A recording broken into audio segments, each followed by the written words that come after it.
All right. Hey, welcome back to episode 2 of Nikki B Realty. This is Real Talk about real estate. And I have to say, yesterday I so enjoyed doing that podcast. I really hope you guys enjoyed the first talk. Today, I want to jump straight into it because I know your time is valuable, and the one of the things that I want to make sure that we capture within this podcast is to make the information actionable. Right? I want you to leave with something that you can do, right? Take away something that you can actually go and do. Many times we hear the self-improvement podcast or read a self-improvement book, and they're all great, but the information is so thick, and sometimes it's difficult to come away with something that's actionable so we can go and do it, right, to get to whatever the goal is of us reading that, or ingesting that information. So that's what I want to make sure, that this podcast, when you listen to it, you have something that you can take away from it and actually go and do. Number two, I want you guys to be able to listen to it and actually not have to drown through it. Like, it's not going to be an hour. I want to try to keep these talks to 15 to 30 minutes, unless I have a guest, and I do have some people that's lining up that I would love for us to share their information, and they can share some knowledge with us and their experiences, because that's what it's all about. Okay, so today we are still specifically looking at buyers, not necessarily first time home buyers, just buyers overall, and we're going to discuss the closing process. Okay, now, purchasing a home, it has different steps and it's different layers, and so when you get to a certain points, then you should know specifically what is expected and what is the next step that you're going to have to take in order to make sure that we get to the closing table. Okay, so just reviewing what we've already talked about for first time home buyers, or just buyers in general. The first steps before you start shopping would be to just evaluate your credit, strengthen it if it's needed. You have to make those decisions on, okay, just because I got approved for 800,000, do I want to take on a mortgage like that? Speak to a lender. We jumped into this really deeply the first episode. You want to find a lender and ask them specific questions. Don't just take your first one. Do some comparison shopping. Definitely speak to a realtor. You can start at the beginning and find a realtor, and then help them, let them help you to go through the process and give you any support that you may need. And then, as I said many times in the first episode, reach out to me. I can refer you to some really great realtors and do the kind of grunt work and trying to just look to see if they're, if they can really help you. So then, we discussed, you want to nail down your dream team, which your initial dream team is going to be that realtor and be a lender that you feel can get you what you need. And just remember that you're bringing them your business. I really, really, really stress this. You are bringing the business to your lender or to your realtor, so they should treat you as such, not in a way where it's like, oh yeah, this is your servant, but they know their craft, they're the professionals. So if you feel like you cannot get an answer, or it's 24 48 hours before somebody responds back to you, that's not going to be a part of a dream team, right? That's not helping you get to where you need to go, because everybody needs to keep you informed. Now, give them some time to respond, but if it's 8 hours or 24 hours before you hear anything, even just a response like, let me do a little bit of digging before I can get back to you, then that might be something that you want to consider. So those are just those first steps before you start shopping, before you start touring. Today, I want to dive into what happens after your realtor has gotten you under contract. Okay, and I'm skipping to the closing portion of this, the closing process, because once you find a home that you love and you get under contract, those different contracts change from state to state. They hold ultimately, some similar things that's across the board that should be in there, but they change. Like in Alabama specifically, we do not have seller disclosures, right? There's not a mandatory thing where sellers have to disclose what might be, if anything, might be wrong with the house, right? They don't have to disclose that, whereas in other states it is mandatory, right? So it changes. So I skip to the closing process just because you need to know what happens after you have gotten under contract. So, all right, y'all find a house, you love it, and we have gotten under contract. Everybody did their happy dance, and so now you're at mutual acceptance. Okay, the seller has accepted your offer, and now the closing process begins. Okay, many times, and you can talk to your realtor about this, they should really go through the contract with you, especially if you haven't. This is your first rodeo, or there's been some changes. Everybody should have a review with your realtor. So there's different things that's happening. In some cases, you have 3 days to go ahead and put in your loan application. If you're going with a financed sale, if it's cash, then you have there's other things that you have to do within a certain period of time to show proof that you've started, initiating the transfers, or you've already initiated that loan application with your lender that you've already decided that you want to work with. And then also you have to go ahead and reach out to your inspectors. So in Alabama, typically, and this can be longer, it can be shorter, depending on what you negotiated within that contract period, but you have an inspection period. Okay, so typically here I've seen that the average is about 10 days. So you have 10 business days, and then it outlines in the contracts, your realtor should review that with you, that you have 10 days to select a home inspector, and then they have 10 days to inspect it, and then you have, within those 10 days, you can do a request for repairs if you have any that you want to request.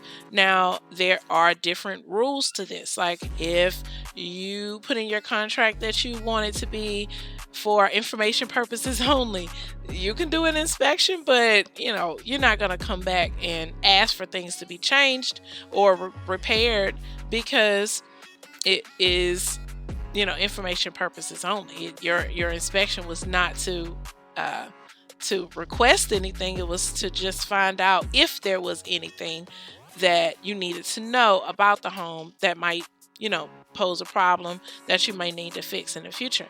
And so we can get into the inspection period in a different video, a different recording. But in this case, we've gotten through that mutual acceptance. You got under contract. We're looking for inspectors at this point. We are reaching out to a closing attorney. Now, this is another element to your dream team. You already have your realtor. You already have your lender. So now we're adding the closing attorney. Okay, your realtor should have a good referral list if you don't already have a closing attorney to work with. These typically, especially in this market, your closing attorney will do your title search, will make sure everything is good with you. They're going to represent you just like your lender and your realtor will. So you can have questions for them. You can reach out to them. You're their client as well. So that's going to be an addition to your team. All right. So moving past there. Okay. So you just got under contract. Now the next step is going to be to deposit your earnest money. Okay. Earnest money. I'm going to go in depth with another recording with this, just specific to what earnest money is, but just a brief overview. Your earnest money is it's like it shows the sellers that you're serious, and it's just a deposit. Okay, these funds are going to go towards your closing costs, and we're going to talk about that as well. That's going to go into your closing costs once you get closer to the end and you're going to the closing table. Is what you need to bring. So that's going to be deducted from what you need to bring. So those funds the earnest money has to be transferred within 2 days after, well, roughly 2-3 days. It depends on what you agree to. But yeah, it needs to be immediate. As soon as you go under contract, I let my clients already be prepared, because we talked about this prior to putting in the contract or putting in the offer. The funds need to be given to whomever that's gonna hold your earnest money. So in my case, I always advise my clients to have a closing attorney, like they're a unbiased party that holds the funds during the process. Okay, so whoever's gonna hold it, sometimes in some areas the seller's agent or the buyer's agent will hold it, but always they're gonna need proof that it's been turned in. So that is a picture of it. Ensure that the picture, like your account information, has been redacted. I mean, it's just like little things that differentiates from being super professional. You don't want your account information out here. So anyway, yeah, the funds should be transferred within a couple of days after signing and having a fully executed contract. Okay. The next step in the closing process is to start executing the contingencies. I mentioned this earlier, but whatever your contingency is. So if it is, okay, we need to do a full inspection on this house. Okay, we want to make sure that whatever is happening with the house, we are informed about it. We want our inspectors to come in. And that's not just, sometimes you can have a home inspector, you can have a structural engineer come in to check the foundations and the actual structure. You can have a roof inspector, electrical inspector, a plumbing inspector. It really depends on whatever. You can have that happen within 10 days of going under contract. So, and all those contingencies have already it should have been written in your contract. That's why having a realtor is imperative, to make sure that they think through and they already know what moves you need to make for any outcome that might happen. Okay, we're thinking about what might happen, not that it would happen, but we want to be covered just in case it might happen. Okay, it's just like having insurance. We need to make sure that we're covered. Okay, so we're executing those contingencies. So if it's a inspection contingency, if it is an appraisal contingency, if it is a sales contingency, meaning like your existing home needs to sell in order for your offer to be executed. So like, yeah, it's all of these different contingencies, and based on your particular situation, that's what your realtor needs to write into the contract so that it best suits you. All right, so we've gotten through mutual acceptance, which is signing the contract, everybody agreeing to all of the terms. The next one is depositing your earnest money, right?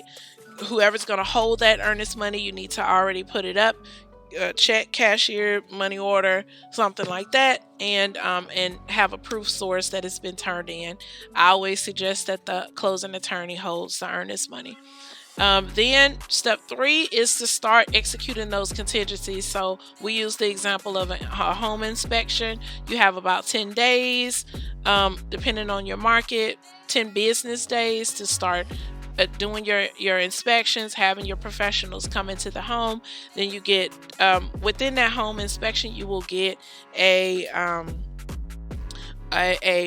inspection report, and you review that with your realtor. Y'all can, if you want to request repairs of any sort or any additional information, you can compile that, and then we go ahead and move from there. So after that, and we're going through, and that executing the contingencies, that's going to run a little bit further past this third step, but we're just initiating executing those contingencies. So the next step, while that's all going on, then it's the professional appraisal is taking place. So simultaneously, as we're running these, doing your contingencies, doing the inspections, then your professional appraisal is going to start. So this is when when the banks have that proof that the home is worth the purchase price and the loan. And we're going to dive deeper into this specific topic and have a couple of people come on to just kind of explain what the appraisal process is and what it looks like. Just answer as many questions as possible. So that is a topic in and of itself that should be explained. But your bank is going to initiate that process. You will have to pay for that if you're the buyer, right? You're going to have to pay for that professional appraisal, and so that's going to start taking place. Let's just say your appraisal comes back and it doesn't match with the offer that you made.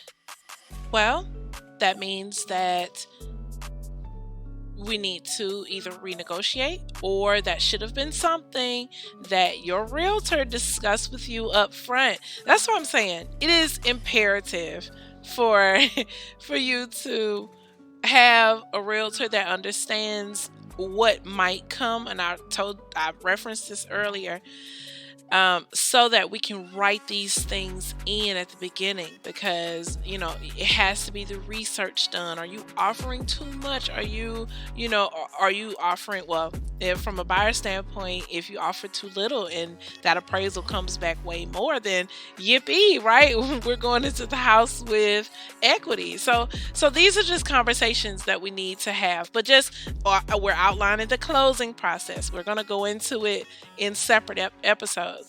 So we got the professional appraisal that's just been done, and then you get the results and have those conversations. And then after that, your final loan approval, your finances have been processed and approved, and your lender is just like, yes, we're good to go. You would think that this happened at the beginning, but they have to gather many documents. So once you get under contract, that's when you go ahead and start out. Like I said, mutual acceptance, then you're starting that loan application, like the official application. Now, if you decided to do this at the beginning and you got a fully approved pre-approval, then some of that stuff has already been done. But that's where I referenced, okay, talking to a lender and already having them understand where you are and where you want to be.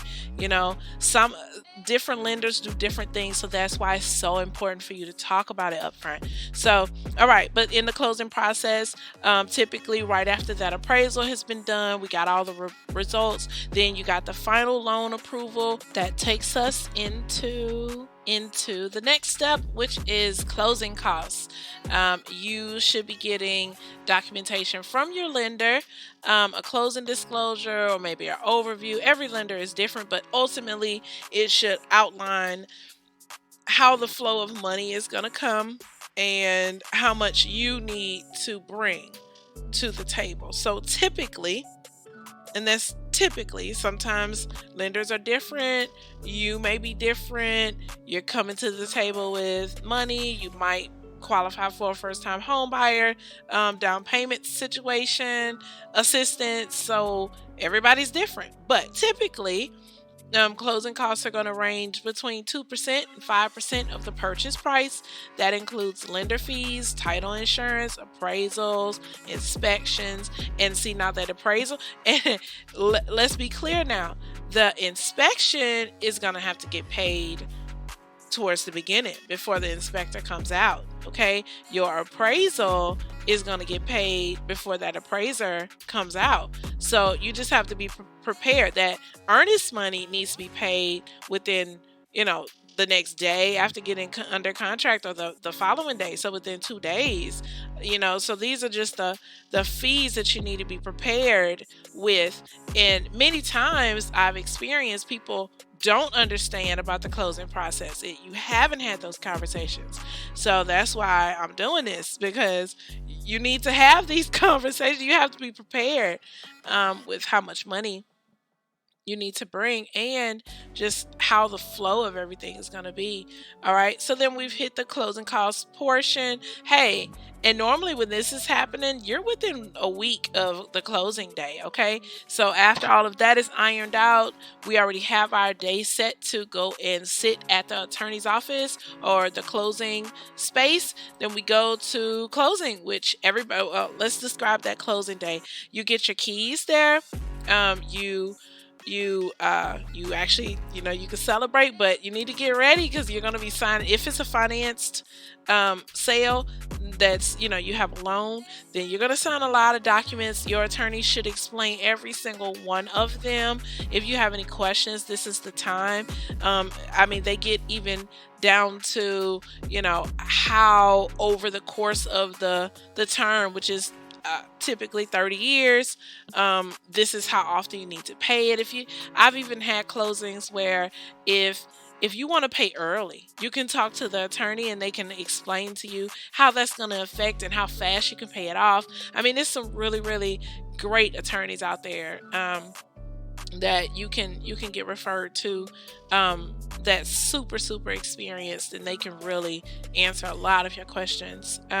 So just to wrap up, the entire closing process typically takes about 30 days. Sometimes, depending on your loan type, it can take a little longer. That's not a bad thing. It's just what it is. Okay. In some cases, it can go faster. Let's say you have cash and the only contingency that you have is to make sure that that inspection meets your needs, right? And it's satisfactory to you. So you can close within 15 days. I would say 15 days with a cash transaction, because you want to allow the attorney to do the title search. If there's any issues that happens that needs to get adjusted, they need to do a thorough search to make sure there's no liens or anything that might be messed up with the title and transferring it over to you. And then, we still have an inspection period. And then, so typically cash, maybe 10 to 15 days, or maybe earlier. Let's say you don't care about inspection. You just want to make sure that title can get done.